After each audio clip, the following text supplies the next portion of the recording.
अभी अभी बिहार लोक सेवा आयोग के तरफ से 1 to 5 वालों के लिए एक महत्वपूर्ण लेटर जारी हुआ है, जो निम्न प्रकार है। विज्ञापन संख्या 26/2023 अध्यापक नियुक्ति प्रतियोगिता परीक्षा।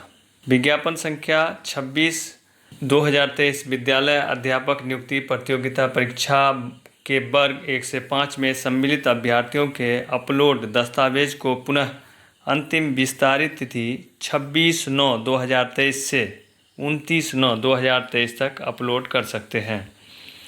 इसके लिए बिहार लोक सेवा आयोग के वेबसाइट www.onlinebpsc.bihar.gov.in पर अपने लॉगिन आईडी एवं पासवर्ड से लॉगिन करने के उपरांत अपने डैशबोर्ड पर जाकर त्रुटिरहित एवं पठनीय प्रति अपलोड कर सकते हैं। अपलोड किए जाने वाले दस्तावेजों की छाया प्रति 100 KB तक का होना चाहिए। अपलोड किए जाने वाले दस्तावेज की छाया प्रति राजपत्रित पदाधिकारी द्वारा हस्ताक्षरित या अटेस्टेड होना आवश्यक है।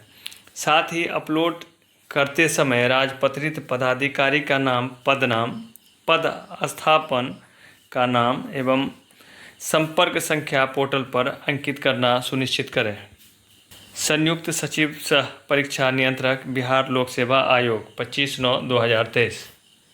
अंतिम विस्तारित तिथि जो है 26/9/2023 से 29/9/2023 तक आप अपलोड कर सकते हैं अपने दस्तावेजों को। 1 to 5 के जो परीक्षार्थी हैं, अगर किसी को त्रुटि है तो उसमें आप इसको सुधार कर सकते हैं। धन्यवाद।